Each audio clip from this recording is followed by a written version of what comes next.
ఇప్పుడున్న రెవెన్యూ వ్యవస్థ రద్దవుతుంది, రిజిస్ట్రేషన్ వ్యవస్థ రద్దవుతుంది. టైటిలింగ్ రిజిస్ట్రేషన్ ఆఫీసర్ అనే ఒక అతన్ని అపాయింట్ చేస్తారు మండల స్థాయిలో. ఇక అతనే సర్వాధికారం.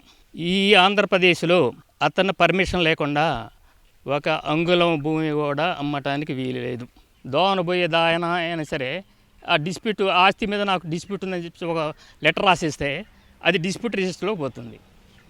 డిస్ప్యూట్ రిజిస్టర్లోకి పోతే దాని మీద లోన్లు ఇవ్వరు, అమ్మటానికి వెళ్ళలేదు, తనఖా పెట్టడానికి వెళ్ళలేదు, లీజుకి ఇవ్వడానికి వెళ్ళలేదు, కుమార్తెలకు పసుపు కుంకుమ ఇవ్వడానికి కూడా వెళ్ళలేదు. ఈ చట్టంలో ఉన్న లోపం ఏంటంటే అసలు కోర్టుకు పోవటానికే లేదు. ప్రభుత్వం తన చేతుల్లో ఉంటే, ఈ చట్టం ఉంటే ప్రతి ఒక్కరిని లాక్కొని గుప్పెట్లో పెట్టుకొని లాగి ఏడిపించడానికి ఈ చట్టాలు పెడుతున్నాడు. ఇది సబబు కాదు, రైతుకి ఇబ్బంది.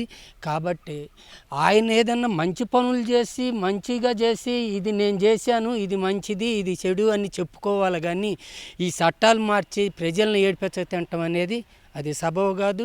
గవర్నమెంట్ మొత్తం కూడా కుట్రతోనే నడుస్తుంది.